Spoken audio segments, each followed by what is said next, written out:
Teka, Mama Luya, mamasapan mo talaga? Second best picture? Seryoso ba sila? Nakakapagtaka na halos wala kaming nomination for Family Matters, most especially sa major categories. Sila pa rin ba ni Enrique at saka ni Liza? Kasi Christmas post yun ni Liza, di ba, Nay? Na Christmas with her family. Tapos yun nga daw, yung unang bulso nung post, andun yung may picture si Ken. Biglang ngayon, pag binalikan mo, chinek ko nga rin kanina, wala na. Hello mga kapit! Ito po ang inyong mga lingkod. Ito po si Mama Loy. Si Ate Miranda. At ito naman po si Papa O at si Audrey Diaz. Ano pa nga ba? Ang lagi niyong inihirit sa amin? Ichika mo na! Dali! Oy, naku, congratulations sa lahat ng nagwagi ng award, syempre pa, sa gabi ng parangal ng Metro Manila Film Festival na ginanap sa New Frontier December 27.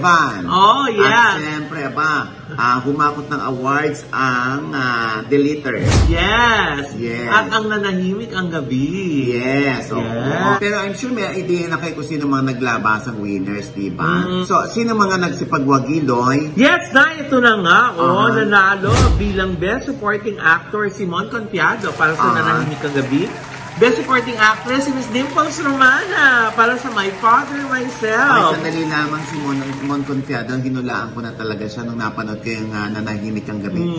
Napakagaling niya. Diba? Ni Mon Confiado. At saka si Miss Dimples din. Sinabi mo na, diba? Si Miss Dimples din. Nung napanood natin yung My Father, Myself. Napakahusay. Matang-mata pa lang. Basang-basa mo na yung mata ni Dimples. At magaganda rin yung pelikula na yan. Yes. Siyempre na, ang Best Director, Deleter, Direct Michael Red. Congrats, Direct! Ayan, nakaya mo, Direct, ha? Panonoorin ko yan. At siyempre, ang Best Actor in a Leading Role, si Mr. Ian Veneracion. Ay, mahusay din naman na aking kumpare ni Ian. Mahusay si Ian Veneracion. Yes. At ang Best Actress, siyempre, Miss Nadine Lustre. For Deleter. At ang Deleter din ang nagwagi ng Best Picture Night. Wow! Sino yung second Best Picture? Mamasapan, no? Tas yung third, yung Nanahimik ang Gabi. Ayan. Kaya big winners talaga nung gabing yun, ang Deleter at saka ang Nanahimik ang Gabi Night. Teka, Mama Luya, mamasapan mo talaga? Second Best Picture? Seryoso ba sila? Ha? Kaya mo na. Grabe si Ren. Napanood mo na ba? Wala akong balak, Mama Luya. Ay! Ang taray! Talaga, wala. Hindi tayo nagkaroon ng pagkakataon habang ito ginagawa natin. Kasi 4 na pelikula na napanood natin. Yung My Father, Myself, Family Matters That Occupy Space. Tapos yung Vice Ganda. Yes. Yung Partners in Crime. Saka yung Nanahimik ang Gabi. Yes. Yun pa lang. Pero marami nagtataka kung bakit daw nanalo yung Mamasapan no. Ano daw ang nangyari? Bakit daw hindi nanalo yung Family Matters? Dahil sila'y nakakuha ng Gatpuno Memorial Award. Di ba yun nga nakakapagtaka? Nakakuha ng Gatpuno. Tapos hindi man lang nanalo sa Best Picture kahit third place. Oo nga, no? Ano ba? Anyway, hindi naman tayo naging hurado eh. Sino ba chairman ng dito? Si Miss Lois Gillian daw yata. They should know better kung anong nangyari dyan, Pero kuya, manonood ka ba ng Mamasapan? Pag may time. Ha? Meron ba? Busy nga. So kuya, hindi. Ha? Sumugot ba for me? Ha? Mali mga panoorin natin yan, ikaw talaga. Teka, check natin yung schedule mo, ha? Ay, wala naman. Puno, di ba? Sabi ko sa'yo. Kasi manonood pa akong Deleter. Manonood akong Deleter, tapos susunod ko dyan yung Love You With An Accent. Tapos? The rest, kung may time ako. Kuya, yung may picture. Malay mo naman, pag nagkaroon tayo ng time, panonoorin natin yan. Pero alam mo hindi sa kasi bala ko talaga lahat panoorin. Talagang kung meron lang ang oras.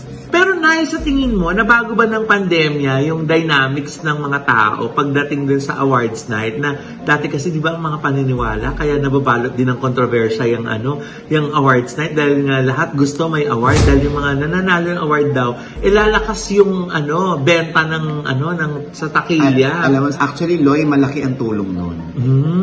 Pero syempre, yung iba naman kasi gumagawa, hindi dahil habol nila yung awards. Secondary na lang yun eh. Gusto nila makapagpasaya ng mas maraming bilang ng tao. So katulad nung Partners in Crime. Oo, hindi naman yan ginawa para humakot ng awards, kundi para humakot ng tao. At tingnan na naman, top grosser. Yung Partners in Crime, di ba? Kahit na yung iba may mga bad comments, hindi mo mamaalis yan eh. At the end of the day, nasa iyo pa rin ikaw nanood, ikaw makakapagsabi kung nagandahan ka. Pero kuya, ang sipag ni Vice, no? Kasi araw-araw kuya, nag-cater tour pa din siya. Oo nga, hindi napakasipag ni Vice. Kasi kung mapapansin natin nung mga nakaraan Film Fest, andyan si Bossing Vic. Silang dalawa ang madalas na nagsasalpukan sa pagiging top grosser, no? Tapos si Aga Mulak. Sa Miracle in Cell number 7, di ba? Siya yung nag-number 1 nun. Nag-number 1 nun. Kumbaga pang ilan si Vice, 2 or 3, ganon. Kaya ngayon, sinipagan masyado ni Vice. Para ma-assure niya na siya yung top grosser. At siya lang naman yung tipong pambata ng bongga. Oo nga. Tsaka yung Family Matters. Pero syempre, balik tayo sa awards night. Nakakaloka, Loy, no? Kukumustahin natin ang ating correspondent dyan. Yes, nagpahatid tayo ng correspondent dyan sa katauhan ni Oliver Caine na umattend ng awards night para ibalita sa atin yung ibang kaganapan dyan. Standing ovation nga daw itong si Ate V na tumanggap ng Marichu Maceda Memorial Award. Kung saan si Ate V ay mangiyak-ngiyak nung tanggapin ng award at siya ay pinalakpakan, nagkaroon ng standing ovation at pinagpasalamat ni Ate V na napakalaki ng kinalaman sa kanyang buhay at karir ni Manay Ichu. At si Ate V, 60 years na pala sa showbiz, no? So 69 na siya, magsi-70 na siya sa November. Kasi 9 years old nung siya ay mag-artista. Bilang siya si Trudy's Liit. Di ba? Galing, no? Kuya, in fairness, hindi lang si Ate B ang may award, kuya. Pati si Nora Honor, kuya, may award din niya. Di ba? National artist siya. Hindi lang yun, kuya. Ano pa? Na-award din yan, kuya. Na-award? Di ba na-award siya ni Matet? Kuya, kasi nakinalaban niya si Matet sa pagtitinda ng tuyo. Kaya na-award siya. Iba naman yun. Ito mga award to ng mga Noranyan. Hintayin mo yung mga bash sa'yo. Basta tayo na natutuwa kay Ate V. Dahil imagine mo, sa public service din, 9 years na mayor, 9 years na governor, at 9 years na congresswoman. 27 years, napakalinis pa rin ang pangalan. Diba? Politiko si Ate V, pero ginawa ang linis ng record niya. Isa na lang masasabi ko dyan. Ano na yun? Sana all. 9 years din yung service? Na malinis ang record. Kuya, kamusta po yung Family Matters? Hindi ako nakasama sa inyo kanina, di ba nanood ko? Hinahanap ka ng mga fans mo. Grabe. Alam mo na, naloka ako doon sa pelikulang Family Matters. Pinaiyak ako. Diba? Tinamaan ka sa iba't ibang eksena. Diyos ko. Alam mo, sinasabi nila na makaka-relate ka doon sa pelikulang yun. Hindi ka makaka-relate sa pelikulang yun. Mas mararamdaman mo yung guilt. Kasi dapat ganun ang pamilya. Tapos parang, sandali, parang yan ang kulang sa pamilya namin. May ganyan. Diyos ko, maluloka kayo kung ano yung pinagawa ni Noel Trinidad bilang kanyang huling kahilingan sa buong pamilya niya. Ano yung kanyang pinagawa na loka? Parang hirap gawin nun. Mahirap ba? Parang na Di ba? Kaya ba natin yun? Kaya, 3 days. Diyos ko, 3 days. Kung ano yun yung panoorin ninyo. Alam nyo, ang daming lessons dito, no? Importante talaga mapanood ito ng buong pamilya, Loy. Kasi, alam mo, pag napanood to ng buong pamilya, paglabas nila ng sine, pag-uusapan nila kung ano na yung next na gagawin nila para lang ma-enjoy yung pamilya, ma-maximize nila habang buhay pa yung kanilang nanay at tatay o yung lolo at lola nila. Oo. At kung kaya nilang gawin yung ipinagawa sa kanila ni Noel Trinidad. At saka na yung paglabas mo ng sinihan, mabibless ka, mas ma-realize mo yung mga blessing mo, lalo na yung blessing of family. Diba? Talagang, blessing talaga ang pamilya. Kaya nga nagtataka ka po hindi humakot ng awards yung Family Matters. Ang ganda. Kaganda-gandang pelikula. Diyos ko. Dapat yan nag-best picture. Oo nga, kuya. Ano ba yan? Nagpolitika dyan sa loob? Ha? Bunganga mo, pre. Preno. Oo. Alam mo, hindi maaalis yan. At nakakaloka, hindi man lang humakot ng mga nominasyon itong Family Matters. Kaya magdududa ka talaga na politika ba ito sa loob? Hindi maalis yan, lalo na't may mga ilang politiko na naroroon at involved sa komite. Hindi mo talaga maalis yan. Diba, katulad ng mga nakarang film, kasi laging may kontrobersiya dyan. Laging may issue. Kaya, alam mo, importante pa din na mapanood ng mga tao yan. Kung palagay nila, karapat-dapat na tanghaling best picture ang Family Matters. Kasi, Diyos ko, ang uhusin ng lahat ng artista na naroon yan. Correct. Sobra. Alam mo, nakausap nga natin si Nikki Valdez. At tinanong nga natin si Nikki kung anong masasabi niya, kung nagtataka ba siya, bakit hindi man lang nakakuha ng isang major award ang napakagandang Family Matters. Nikki, anong masasabi mo doon? Siyempre po, aminado ako na nakakapagtaka na halos wala kaming nomination for Family Matters, most especially sa major categories, because we believe that based on yung beautiful reviews and comments of so many people about our film, makakakuha tayo ng nomination. And pag na-nominate ka po kasi, ibig sabihin ay ina-acknowledge yung nagawa mong proyekto. But then again, we have jurors for the MMFF awards. So, we just have to accept and respect whatever decision they made. Basta ang sa amin po ay nakapagbigay po kami ng magandang pelikula para sa ating manonood, especially itong MMFF this year na nagbabalik pelikula pa lang lahat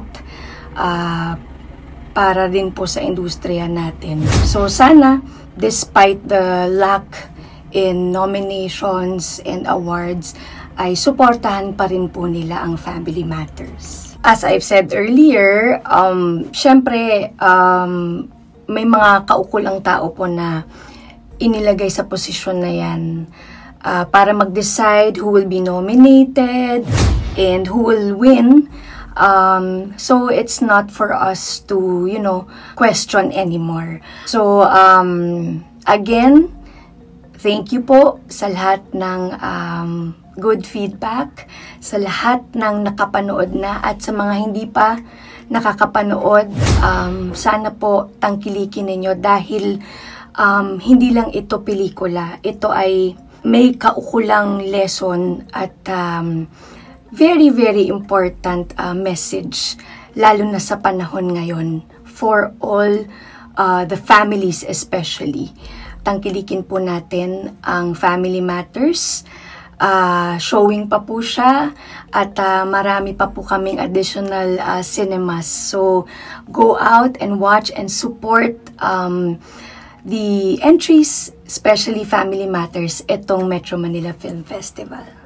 Ayan, ako. Ang usay-usay din ni Nikki dyan. Mahusay, bilang single ever. Bilang si Ellen. Oo, di ba? Ang nakakatuwa sa kanila, parang hindi ka nanonood ng mga artista, parang nakikita mo yung mga totoong tao. pag sinabi mo naman dun sa makaka-relate na, parang alam mo yan si Ellen, parang si tita ano ko. Tapos si ganyan, parang si kuya ganyan ko. Kaya lahat ng characters na ituturo nyo kung sino ka mag-anak nyo o miyembro ng pamilya nyo ang kapareho ng ugali ng isa't isa.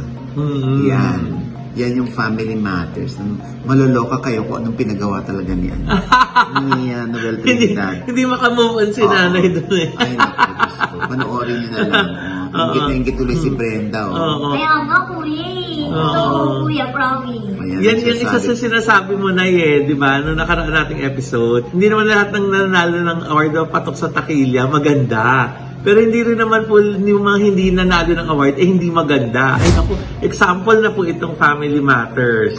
Wala man po yung nakakot ng award, di ba? At may special award lang siya for values, di ba? For promoting family values. Naku, sobra pong sulit. Naku, sobrang sulit talaga. Ang laki ng maiakambag sa buhay niya ng pelikulang to. Congratulations doon kay Direk Noel Navarro. Yes. At kay sa Sinico. Yes. Or, alam mo, more of this kind ang sana i-produce ninyo. Yes. At saka, ang maganda dito na general patronage. So, pwede niyo po isama yung mga bata. Yung buong pamilya nga, para yung buong pamilya may ma-realize sila.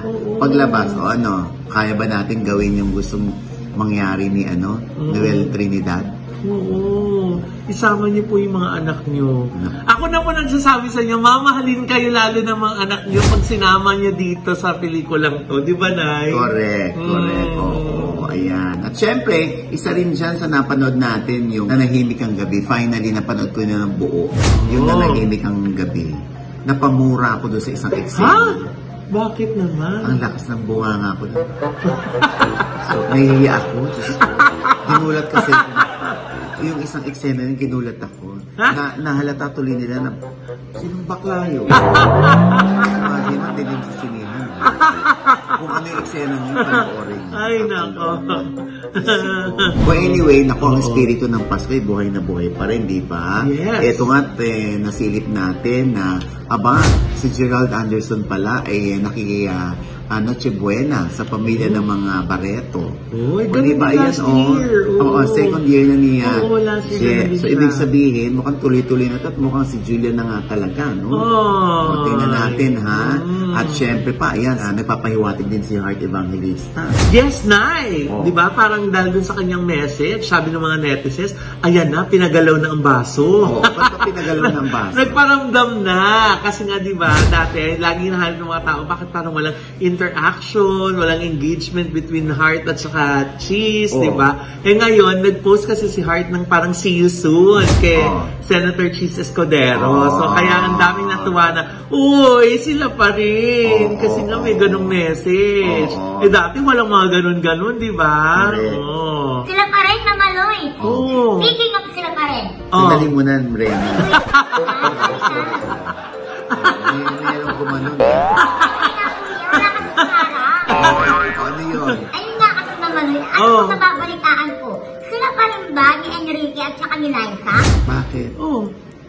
Kasi naman yun nga, nasasabag ko lang, parang si Liza na daw at saka si James Reid. Pag absent ka, marami ka nasasaga. Pag absent ka nga lagi. Hindi totoo yan. Ay, hindi na. Talagang manager talent at magkaibigan ng si Liza at si James Reid. Dahil yung Jaden at ang Liz Ken magkaibigan na noon pa. So walang rivalry sa kanila. Kung ganun, Nay, bakit kaya dinilit daw ni Liza Soberano yung picture na group pic kasama si Ken dun sa post niya sa Instagram? May mga naka-screen grab may mga nakakuha nung unang post. Tapos biglang ngayon, nung binalikan na nila, wala na yung group pic na kasama daw si Enrique. Ano ibig sabihin nun? Ba't nakikialam kayo? Ba't di ba natin magkapag-group pic? Anyway, yun nga yung kumalat na bakit daw din ni Liza. Ang sabi nila, nag-away ba si Liza at si Ken? Kasi Christmas post yun ni Liza, di ba, Nay? Na Christmas with her family. Tapos yun nga daw, yung unang bulso nung post, andun yung may picture si Ken. Biglang ngayon, pag binalikan mo, chinek ko nga rin kanina, wala na. Ayun na. So hindi natin alam yan. Pero alam ko kasi, nung 24th, ay doon nag-dinner si Ken. Tapos yung pagsalubong, wala na si Ken, nandun na siya sa bahay niya. So, hinati lang ni Ken ang katawan niya. Hindi yan kuya manananggal? He? Hinati niya yung katawan niya, kuya? Gagay, hindi. I mean, hinati niya yung kanyang panahon. Oo. So, feeling ko naman sila pa rin. Hindi ko lang alam kung bakit inalis ni Liza yung picture. Oo nga, yun yung nakakatakay eh. Hindi, kuya. Feeling ko, kaya tinanggal nila yung sa picture. Kasi mataba si Ken. Ha? Bakit naman? Grabe Parang rin hindi yung na mga- kumalat? Grabe rin yung mga opinion nitong si Rena, no? Grabe. Talaga yung hindi natin naiisip niya. Diba? Diba? Ang galing. Alam ko pa naman, Miss Ken siya, pero kung makamataba siya kay Enrique, Oo, ano wala yan? na yan. Anyway, ang tabayan na natin. I'm sure magpo-post pa si Liza at si Ken ng picture na together sila. Pero medyo nag-gain nga ng weight si Ken na no? Parang dun sa picture. Oo nga. Baka yun, siguro nga, tama rin si Brenda, no? Baka naman talagang, si Ken, medyo bumigi, kaya inalis. Baka si Ken din yung nagpaalis? Oo. Alisin mo yan, ang taba ko there. Ay, ganun mo kasabi? Alisin mo yan, Liz. Ha? Ang taba ko there. Ha? Ganyan mo siya magsalita? Oo. Ha? And with that, mga kaibigan, ito po ang inyong mga lingkod. Ito po si Mama Loy. Ako, kung di pa ho namin kayo subscriber, mag-subscribe naman na po kayo ngayon na. I-click nyo po yung subscribe button dyan sa ibaba, At kung naibigan po ang aming episode ngayon at meron kayong komento sa lahat ng aming chika, i-comment nyo na po yan below. I-click ang like button at huwag kalimutan i-click ang notification bell. Pag hindi kayo unang naman notify, meron kami latest update. At syempre pa, ang kanya-kanya naming channel. Yes! Sana mag-subscribe po kayo sa channel ko. That's Mama Loy. M-A-M-A-L-O-I. Hello mga ka-update! At subscribe naman po ng aking YouTube channel at Rena ko, M-R-E-N-A. At syempre pa ang aking channel, no? Yes. Si Boy Abunda po. Wow! The King of Talk. Napakahirap na pamilya ang pinanggalingan namin, Oji. We were very poor. Sobrang sumadsad ako. Natulog ako sa luneta kasama ng mga kaibigan dahil kakahiya makitira sa mga kamag-anak ng matagal na panahon. Was there a time pinagalitan ka ng nanay mo dahil mali ang desisyon mo or mali ang ginawa? Madami. The truth that my father was born out of wedlock, issue din yan sa akin eh. May sarili kang demons na dinideal sa loob mo. Dahil meron po akong paniniwala na pag binastos mo ang iyong magulang, diretso ka sa impyerno. I have people who criticize me. Some are harsh. Ang pangit mo, traidor ka. Traidor saan? Naging mayabang ba si Kuya Po? Palagay ko, may mga nasagasaan ako, may mga nasaktan ako, I wronged some people. Ayan, ako Bakit ba medyo mangilid-ngilid ang luha ni Kuya Boy dyan? Yan na bang iyong year-ender, Nay? Is the year last for 2022? Wow, what a way to end the year! Ayan At syempre pa, yung mga nasa US nating mga friends dyan, yung mga kababayan natin sa abroad, sa USA, sa Canada, at sa some parts of Europe, nag-download na po ba kayo ng Sendwave app? I-download nyo na po yan. Yan ang napakabilis na remittance service ngayon. At parang hindi nabawasan ng pera ninyo. Kahit anong amount yan. Wala po silang charge as in. Kumbaga doon lang sila dumidepende sa kung ano yung palitan. Ganun lang sila. Kaya naman gusto, dami na nagtitiwala sa Sendwave, no? Basta kung gusto nyo ng $10 na free credit sa una ninyong sabak, gamitin nyo aking code, OG. Ayan. Wow, OGIE. Yes, Tapos meron po kayong $10 sa mga first-timer. At syempre dito yung padadala yan sa Pilipinas. Pwede rin sa GCash ipadala yan. Diba? Nandun kayo sa US, tapos GCash sa GCash nyo ipadadala. Ang bilis-bilis. In a matter of seconds, andito na. Para lang kayong nag-text. Kaya pala na yung nag-exceed na si Jess. Oo nga diba? Mukhang si Brenda hindi pa nag-exceed Sige, hayaan mo. Hindi ka nila padadala. May mga foundation kami doon pinadadala sa Senway. Yung Asuso Foundation, tsaka yung ating Dugong Alay, Dugtong Buhay. Kaya maraming salamat po. Yes, At syempre, ayan, nandyan po description below. Andyan po yung kung paano gagawin. Okay? At syempre pa, ito pa rin po yung lingkod, Papa Osin OG Diaz na lagi nagsasabi at nagpapaalala sa inyo na sa tuwing gigising po tayo tuwing umaga, wag po tayong makakalimot na magpasalamat sa Panginoon dahil tayo kanyang ginising. Ibig sabihin, may mission pa rin po tayo sa buhay. Sabay sabing, every gising is a blessing! Mga ba ang lagi niyong inihilit sa amin? Ichikaw na! Ay, birthday pala ni Zalvi Aquino. Ay, happy birthday po! Yung may-ari ng may pinakamalaking Padre Pio dyan sa San Jose del Monte. Ay, happy birthday po! Oo, at syempre, alam mo, Rena. Oo, mukhang magwawagi ka ngayong gatil. Ay, talaga? Nakita ka ni Oliver Carne, Oliver,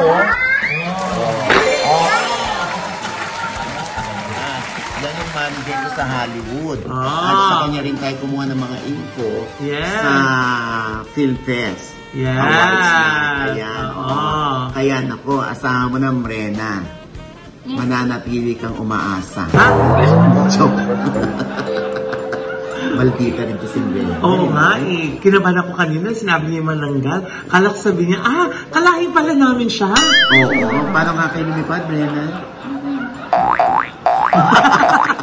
Lipad na ako, kuya. Sige, lipad na ako. Bye! Bye! Ito ang manananggal na mababa ang lipad. Ay!